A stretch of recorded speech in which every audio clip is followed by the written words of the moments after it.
Morning, guys, and welcome to the podcast. I have a guest for us today, Shabnam Naz Ansari, and she is a speaker, manifestation expert, and life coach. And she's going to talk to us all about this nonprofit that she has founded. It's Volunteer Well, and I'm happy to welcome her to the show. So, Shabnam, welcome. Thank you. Thank you so much, Christopher. Thank you for having me here. Yeah. Briefly introduce yourself, and we'll dive right into the questions. And I'm excited to talk to you. Sure. My name is Shabnam Naz Ansari. I am the founder and the executive director of a federally registered charity by the name of Volunteer Well. I'm also the founder of a life coaching business by the name of Dewdrop Coaching. As a profession, I'm a speaker, a manifestation expert, a social entrepreneur, empowerment program facilitator. But at the heart of everything that I do, I'm a champion of radical generosity and unity consciousness.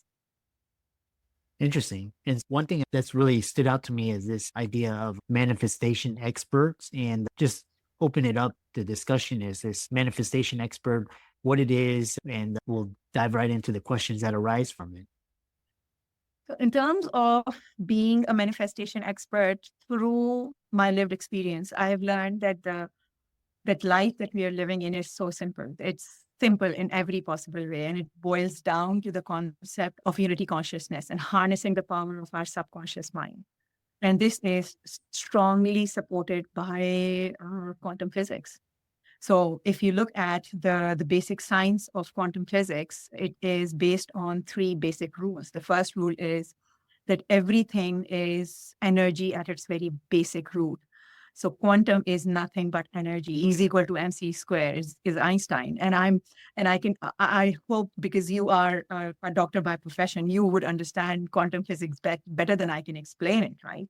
So that is the first law of quantum physics. The second is in terms of that everything is connected to each other. So quantums are basically interconnected.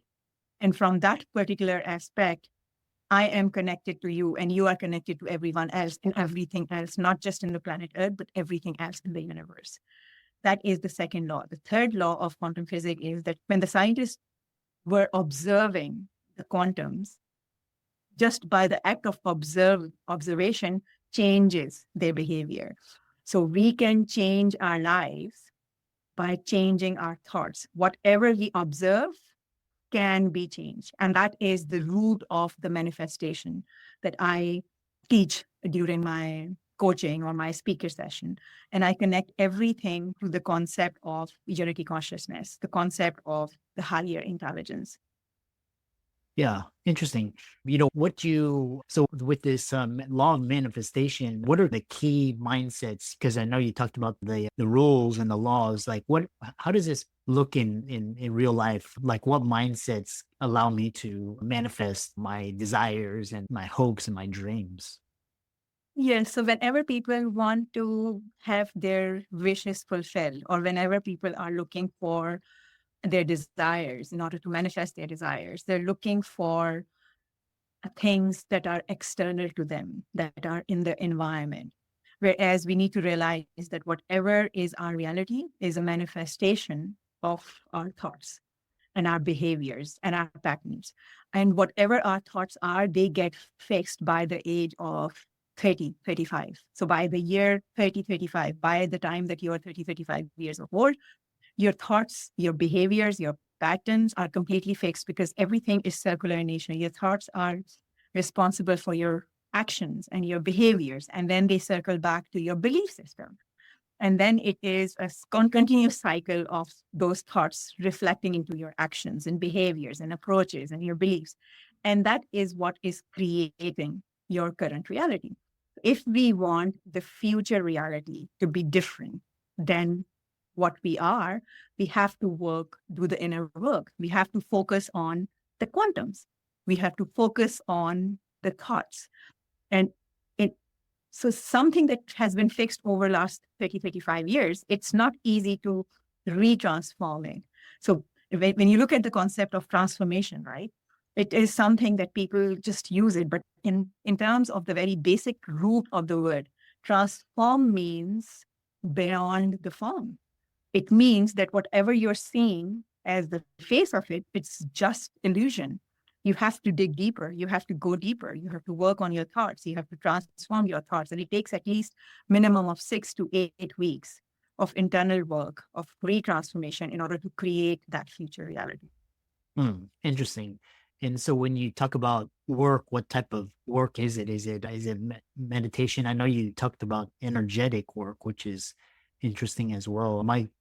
My question is, for example, you talk about beliefs and thoughts, and for example, these stories and these patterns, and how do you manage the stories and patterns when they get triggered by external cues that trigger or reinforce those old beliefs and stories? How do you break free of that? Yes, because what's happening is that our thoughts are creating that reality, right? Yeah. And when that reality is coming back to us, we are thinking as if we are a victim of an external environment, whereas we have the free will, we have the control. We are not the victim, we are the heroes here. We are the writer of our own destiny in that respect, right? So when we are in a certain reality, the reason why we are in that reality is because we have attracted that reality to our life. We are the ones who have written this reality because of our thoughts. So at every point of time, I'll give you one example. For instance, and again, it's something that is a recent example, and you might relate to it because obviously whatever has happened recently in the United States, I have talked to so many people, and if we even as a part of North American side of the world, we are equally impacted by whatever is happening. So there are two sides of looking at this. One side is that, oh my God, why is this happening? Why is this happening to us? Another side is that we are the one who created this reality. We are the one who did what we did, either by going for this or by remaining silent Mm. or by not using our right, our free will. So when you are silent, when you're not acting, you're also becoming a part of the reality that you do not want. So one way of looking at this that we are a victim of this reality, and another way of looking at this that this is the reality that we created. How can we change it for the future? And I think we have gone into the side of us on the manifestation expert side. But before me being a manifestation expert, or at the root of me being a manifestation expert, I am the champion of unity consciousness and radical generosity. And the concepts are very simple. We look at life and we look at life in terms of making it very complicated. And the reason why I would highlight that is I would bring in the charity. So the charity that I founded is a baby charity. It was founded in March of 2022 as a federally registered Canadian charity. And its mandate is to address three issues. And the three issues are, the first issue is that whenever people volunteer, they volunteer to a nonprofit. And whenever people seek help, they seek help from a nonprofit, with the result that those who are volunteering and those who are seeking help, they remain disconnected from each other. And we as a society or as a humanity are putting too much reliance on the nonprofit sector. And it's because of this that we see increasing gap between demand and supply of charitable resources. So what we are doing as a charity, we are connecting the givers with the receivers, and givers as givers of acts of kindness, the concept of generosity, receivers as the, the promoting of receiving as an important, in fact, more significant part of generosity rather than giving. So this is what we're doing. We have created a generosity hub, and that generosity hub is to give or commit act of kindness to anyone living around you, or to ask for help from anyone around you. The second issue that we are addressing through the charity is that whenever people interact with each other, they interact with their ego dominated mindset, which is focused on differences and discrimination. How am I different than others?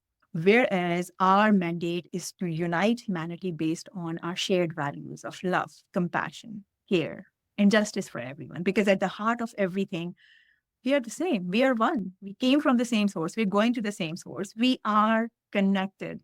So that is the second mandate. The third mandate is that whenever people interact with each other, they interact at a very superficial level, right? If they talk about weather, they talk about something external to them, right?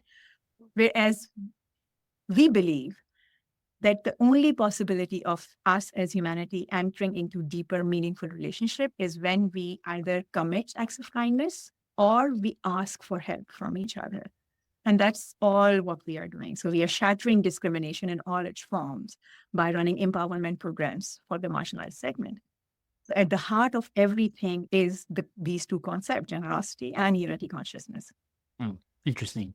I want to touch really fascinating, and I want to touch on this concept of asking for help because a lot of the audience were so used to doing everything, and so we so used to giving, and that leads to like burnout and fatigue, especially in health workers. A lot of times, you ask for help or self care, take care of yourself first. One thing that I really and again, I love because I love this area of spirituality and energy and dynamics.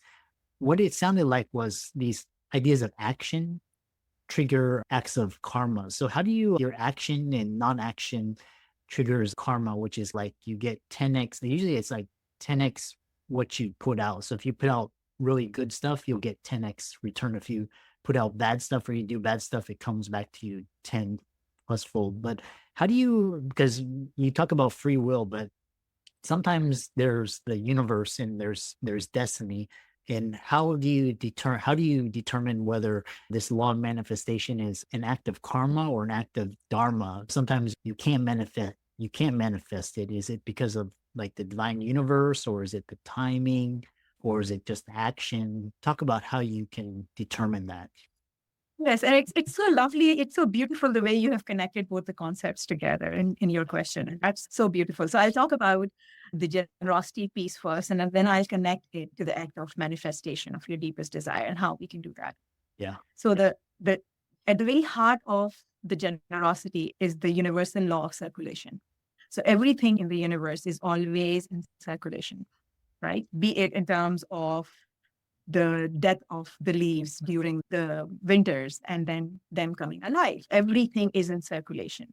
Even if you look at our bones, sorry, our veins, right? The blood is in circulation.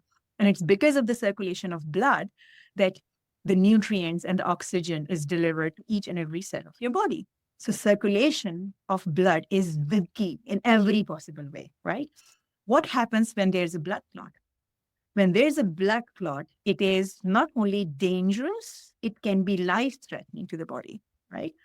But what the blood clot is doing, it's blocking that circulation, which is the universal natural law, right? That is the same concept when you talk about generosity. And when you talk about generosity, whether it is giving or whether it's receiving, it's the same concept.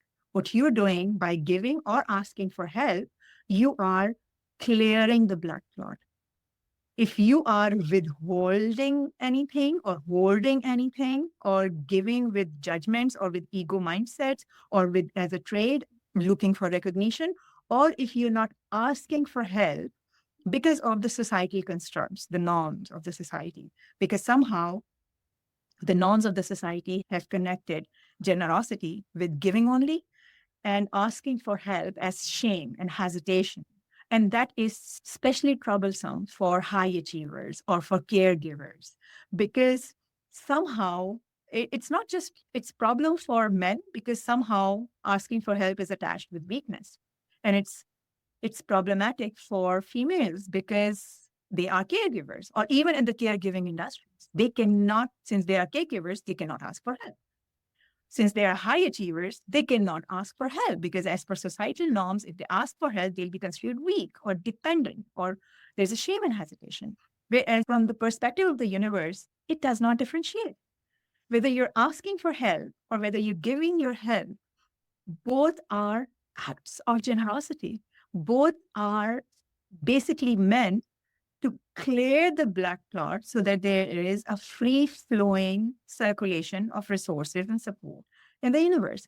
And in terms of connecting it to the manifestation discussion that we were talking about, the first law is that everything at the core is energy, right? So whenever you are giving, for instance, whenever you're giving, you are creating that energy block, your gap in energy. And the universe has to come in to replenish it. And what happens is that whenever you're giving or whenever you're asking for help, you are given abundance, regardless of whether you are, and consider that as a mean of an electric circuit, right? When the electric circuit is completed, it does not matter whether you are in the positive or you're in the negative. The light lit up, right?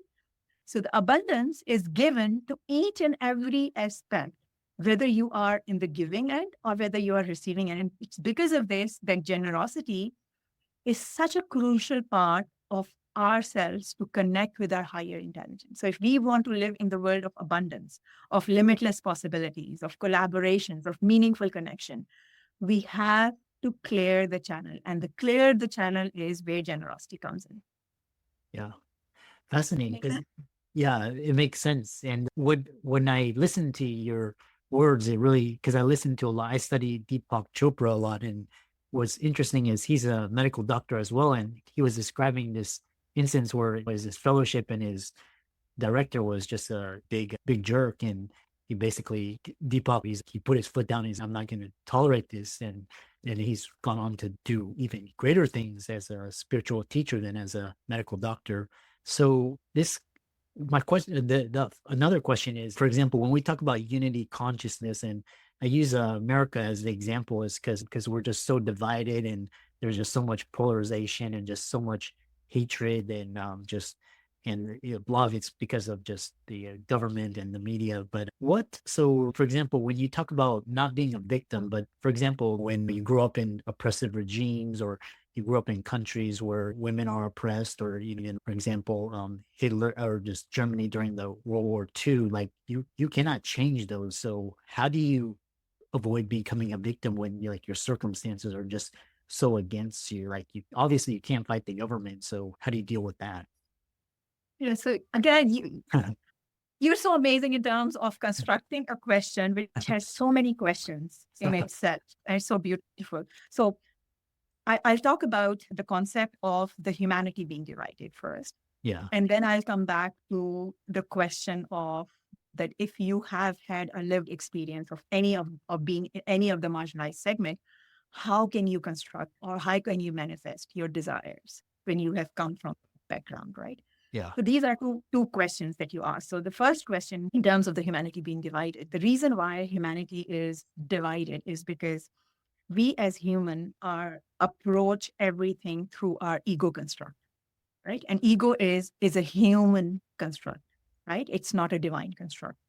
Whenever ego looks at anything, it defines the concept of I am in terms of I am what I have, which means my possessions are defining me. I am what I do, which means my title, my designation, my accomplishments are defining me. I am what people think of me, which means that people's views and perceptions are defining me. So I always need to look for people's approval, people's rejection, or be afraid of people's rejection. The fourth is that I am distinct and separate and disconnected from everyone else in my body, which means that I'm alone in my body. I have to focus in the background, where I'm coming from, what my background is. So if I am a man, I would look down upon a woman because I am a man. If I am from a first world country, I would look down the Yeah. other country, or based on the background, I would judge, I would exclude. So all of these are ego construct. What is the reality? The reality is that at the heart of everything, we are nothing but energy, right? So there is a Newtonian physics and there is an Einstein physics. Newtonian physics talks about whatever you can see is all there is. So you can see solid, you can see liquids, you can see gases. So you can see whatever is whatever there is. Whereas Einstein physics is all about quantum physics. It's all about energy, and it's the same energy in you and same energy in me. We're just having a different disguises. It's just our dresses that are different.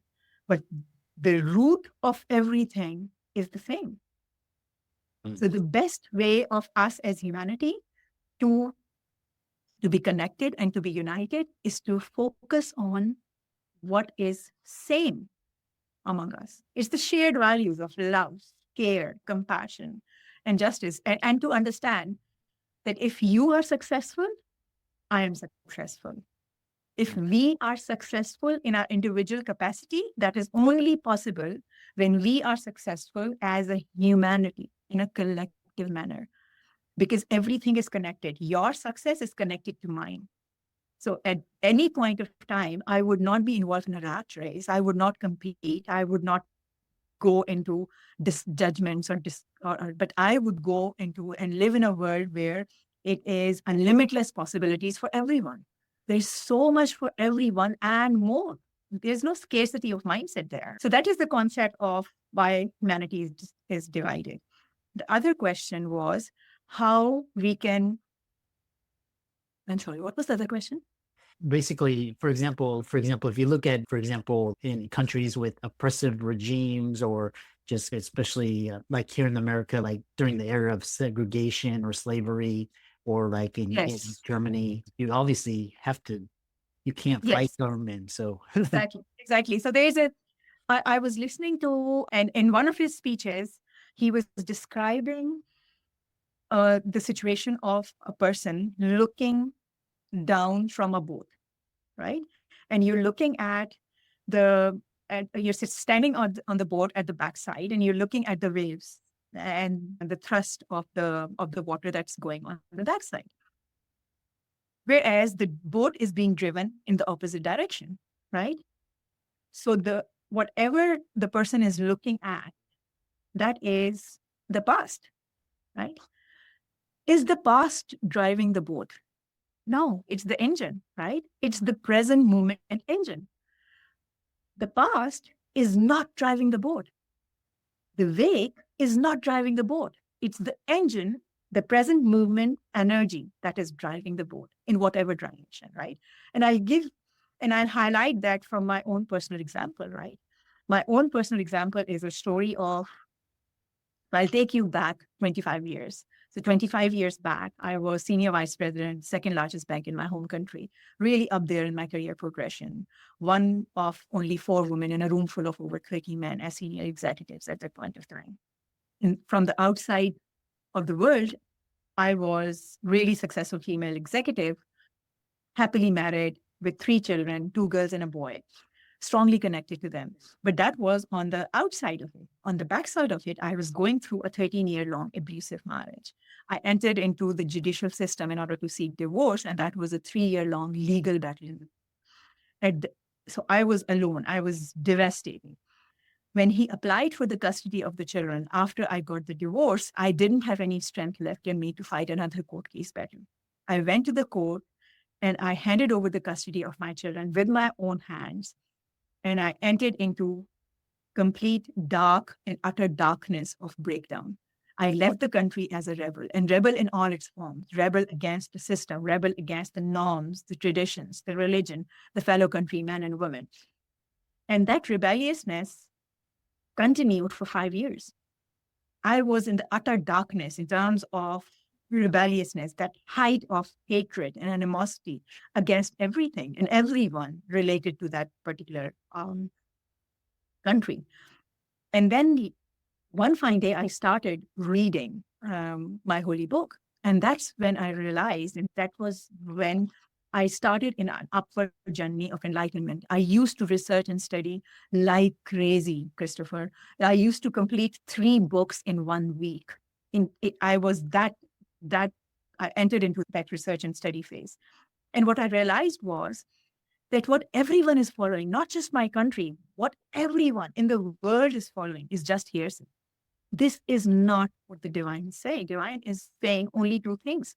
The first is that whatever we are given, be it in terms of our wealth or money or resources, even our bodies, we are not given as owners. We are given as trustees and caretakers. This is to be spent for the benefit of others. So the concept of generosity is at the heart of it. The second is that everyone tend to discriminate and judge and exclude in the name of the divine. But this is not what divine is. Divine is the same for everyone. It's the same source in you, the same source in me. We came from the same source. We're going to the same source. So the concept is to unite based on our shared values of love, compassion, care, and justice for everyone. These are the two key principles that I found during my breakthrough years. I kept on fighting for the custody of my children, sitting here in Canada, fighting the court case battle in Pakistani courts. Got them reunited with me after 8 years. My eldest is now 27-year-old. My younger one is 25. My son is 22. I've got a lovely daughter, bonus daughter from my current marriage, a 24-year-old girl, and a baby child of the family, a 7-year-old girl. But what I learned from all of that, I found my life purpose. I didn't focus on the wake. I didn't focus on the past. I changed my future reality. So fast forward all, for almost over a decade, 2 decades, oh my God, for almost 2 decades, I have set up and scaled up a for-profit business from scratch, an insurance brokerage business, handed it over to my husband. He's now running it. Now, then I started up and set it up the charity from scratch. I'm running a charity. Obviously, it's a baby charity and the coaching business. So all of that is all finding my life purpose. And my life purpose is nothing but unity consciousness, nothing, empowering individuals, strengthening families, connecting communities, and uniting humanity. That's all I'm doing. Mm, fascinating. How can people find out more about you? And because I know you're check out your nonprofit and check out your work and reach out to you. Yes, so they can meet me at the volunteer web platform, so volunteer-well.org. And there you can find Meet the Founder. That is, you can find all about me there. And in that page, you would also find all my social media links as well. And you can connect with me through that page as well. Yeah, excellent. I really enjoyed this conversation and I love your passion and keep up the great work. Thank you, Christopher. Thank you so much. I love being here and I love your questions. Seriously. They're so beautifully asked. Thank you. Thank you for having me here.